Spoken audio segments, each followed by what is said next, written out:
From Tokyo, Japan and Changsha, China, this is Down to Business English with your hosts, Skip Montreux and Dez Morgan.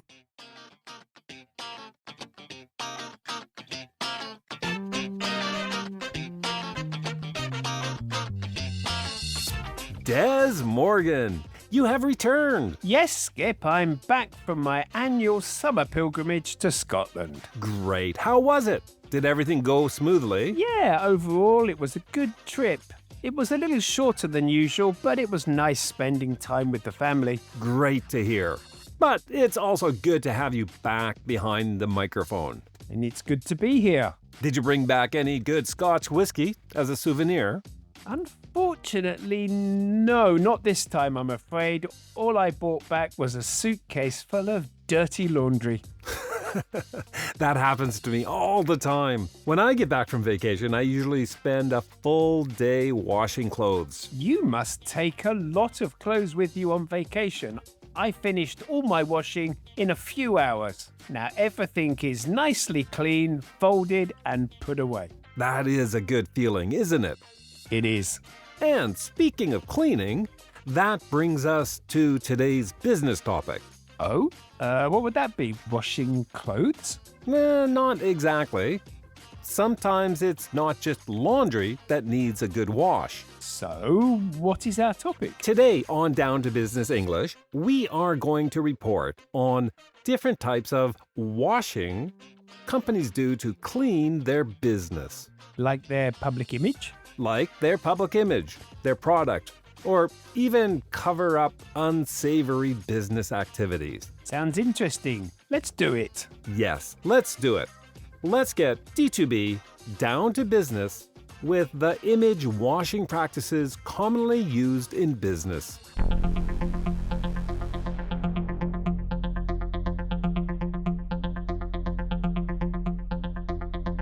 To be honest, Skip, I don't think I've heard the term image washing. Is it a common business terminology? Not especially. It is an umbrella term I've come up with to cover a variety of different practices. And how would you define it? In a business context, image washing refers to strategies companies use to exaggerate their social, ethical, or technological achievements to improve their public image and hide real problems. And these strategies are employed in a deceptive way. They're not really genuine? Yes, that is implied. All forms of washing carry a negative connotation. So, what are some of these different types of image washing? Sports washing is a big one. This is when a country or business sponsors a sports team or a sporting event to improve their reputation. Didn't we report on sports washing related to the World Cup in Qatar? We did, as a matter of fact. Back in December of 2022, in D2B 234, you and I reported on how Qatar was accused of sports washing by hosting the 2022 FIFA World Cup. I remember that. Qatar was accused of using the event to distract from their poor record on human rights. And then in the years leading up to the Cup itself, there were allegations that the migrant workers building the infrastructure for the event were subject to forced labor and inhumane working conditions. Des, that is an incredible memory you have over there. Thank you. So besides sports washing, what other types of washing are there? Pinkwashing, or sometimes called rainbow washing, would be another common practice. You're talking about the practice of a company rebranding their product or service to support the LGBTQ plus movement. Rebranding might be overstating it a little bit. Often, companies do little more than redesign their logo or use rainbow colors in their marketing materials, especially during Pride Month in June. But it does signal support for the movement. That's something. True. But there is often criticism that it is all rather tokenistic, that the business is only changing their colors to appeal to a different market segment. I guess it would come down to whether the changes are for the long term or just temporary and superficial. And then there is AI washing, the practice of falsely claiming or exaggerating that your product or service uses artificial intelligence. Ah, I see companies do this all the time, pretending their product is more advanced than it is. A good example would be smartphone manufacturers who claim their camera uses AI to enhance image quality, when in reality the camera is just using basic algorithms and preset filters, not true AI. But it does seem to work. I think many consumers are tricked into believing that a camera performs better by the simple inclusion of the two letters AI, a complete misrepresentation. Yeah, misrepresentation, the root of all different types of washing. In addition to sports washing, pinkwashing, and AI washing, there is the granddaddy of them all, greenwashing. Of course, greenwashing is probably one of the most common types of washing. It is. Greenwashing is when a company brands itself as being environmentally conscious when, in reality, it is far from that. The British multinational oil company BP comes to mind. Yes, they are a classic example and are often accused of greenwashing. They used to be British Petroleum, but in 2000 they dropped the word petroleum and went to just BP. They also came up with an eco-friendly logo and the slogan Beyond Petroleum. Which was all in an effort to position themselves as a greener company, while at the same time they were still heavily invested in oil and gas production. In their defense, however, I must point out that BP did make significant investments in renewable energy and even implemented a carbon-cutting initiative in 2020, which was seen as one of the most ambitious in the oil industry. So they aren't just claiming to be green, they're actually making an effort. They are. But I'm guessing some of that all changed with President Trump's return to office in 2024. Yes, it did. Trump's campaign promise of drill, baby, drill prompted many companies in the energy sector to reevaluate their priorities and divert spending back into conventional energy sources. Including BP? Definitely including BP. I'm sure there are many examples of greenwashing we could go through, but what I'd like to know is how is it actually done? You mean, what steps does a business take to be recognized for being green? Yes, other than just claiming to be environmentally friendly, how can the consumer trust those claims? That's a great question, Des. There are a variety of organizations who set standards and certify companies. These certifications show that companies are operating responsibly and following sustainable business practices. Is ISO 14001 one of those standards? It would be. The International Organization for Standardization, or simply ISO 14001, is well respected for their focus on environmental management. But another well-known non-profit organization would be B Lab. They issue what are called B Corp certifications. I know of ISO, but I'm not familiar with B Lab. B Lab was founded in 2006 in the US. As of March this year, there are 9,576 certified B corporations in 160 industries across 102 countries.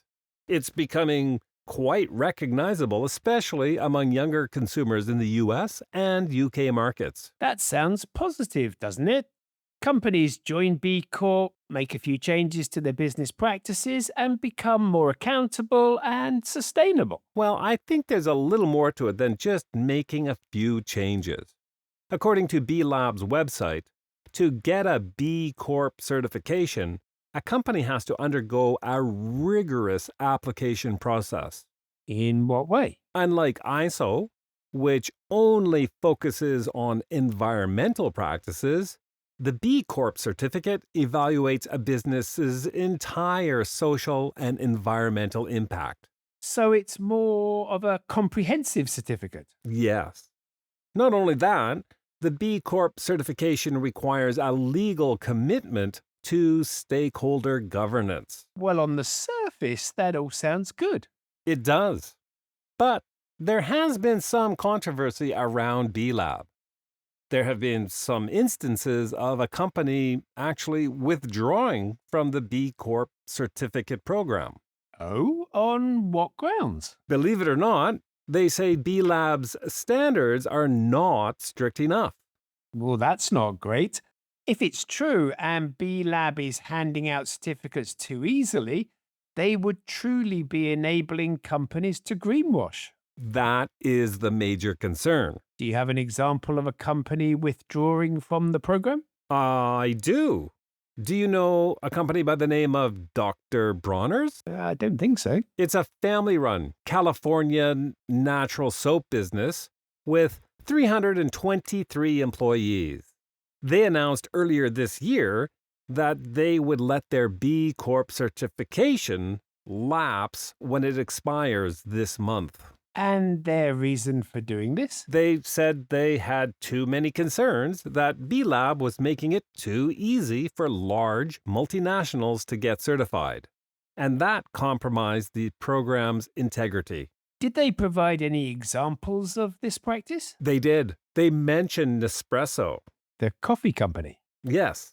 Nespresso's business model revolves around those single-use coffee capsules, which are widely criticized for creating a large amount of non-biodegradable waste. I've always had a problem with those capsules. 1 capsule per cup of coffee?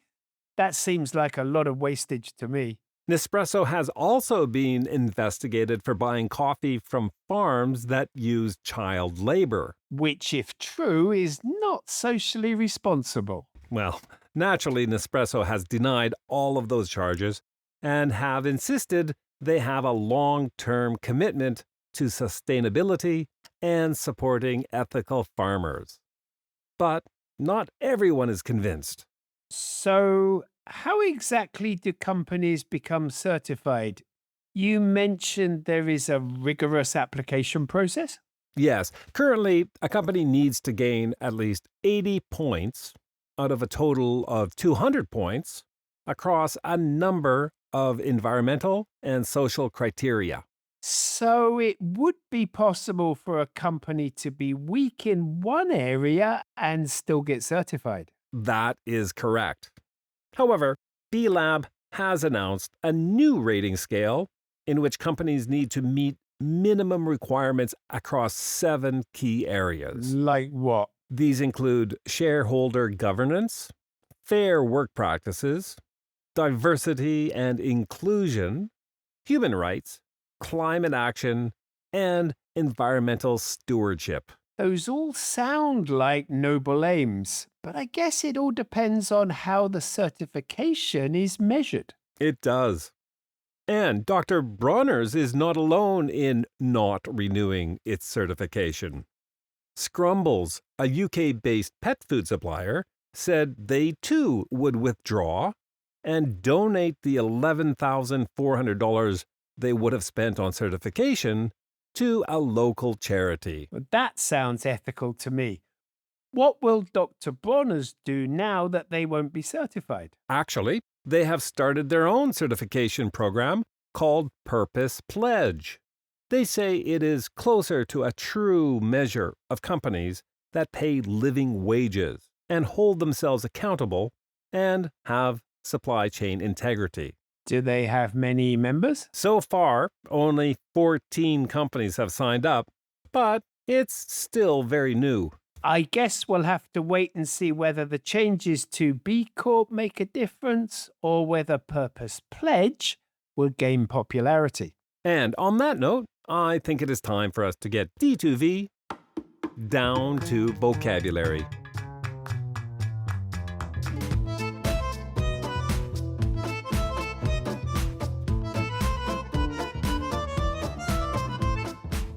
Let's start off today's D2V with the noun pilgrimage. In its original meaning, a pilgrimage is a journey someone makes to a sacred or holy place for religious reasons. Like the Hajj, the pilgrimage Muslims make to Mecca at least once in their lives. Or how Catholics make a pilgrimage to Lourdes in France. Those are two famous examples of religious pilgrimages. However, pilgrimage can also be used in informal everyday English to describe any important journey a person makes.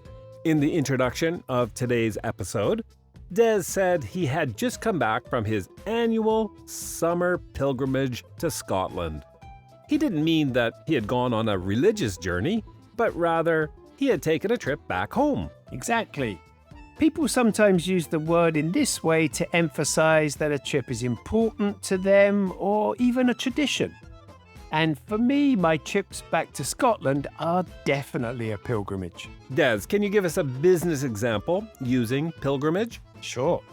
Every January, thousands of electronic manufacturers from around the world make a pilgrimage to the Consumer Electronics Show, or CES, in Las Vegas. Of course, great example.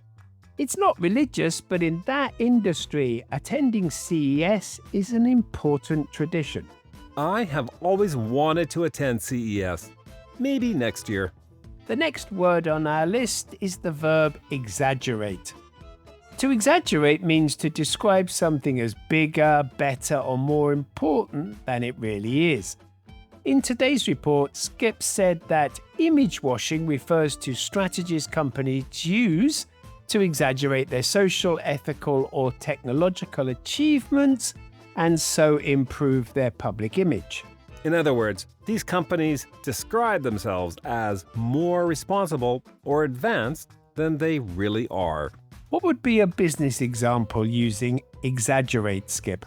I read online the other day that there is a growing trend among younger people to exaggerate their AI skills in job interviews. Really? Apparently, 1 out of 5 younger employees have admitted they exaggerated their AI skills. I guess there's a lot of pressure on them to know how to use AI in the workplace. What's our next word? Our final item on our D2V list today is the noun phrase, the practice of something.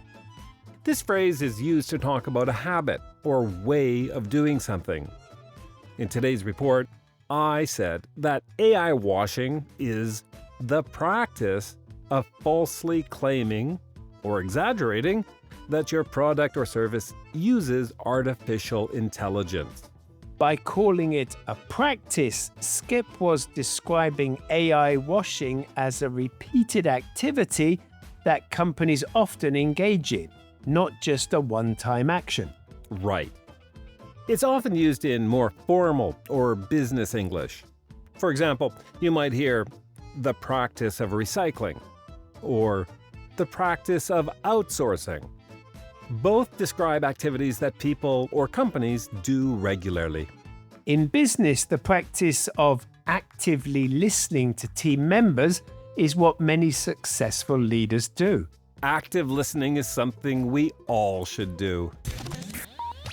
Would you like to help Down to Business English reach more people wanting to improve their business English skills? Follow Down to Business English on Apple Podcasts, YouTube Music, Spotify, or any place podcasts are found. Leave a rating and a review and tell everyone how much you enjoy the show.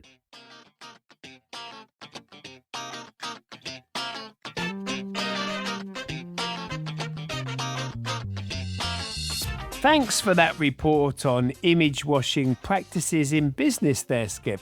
My pleasure, Dez. It's an important topic to be aware of, both in terms of being a consumer, but also in terms of the companies we work for. No doubt.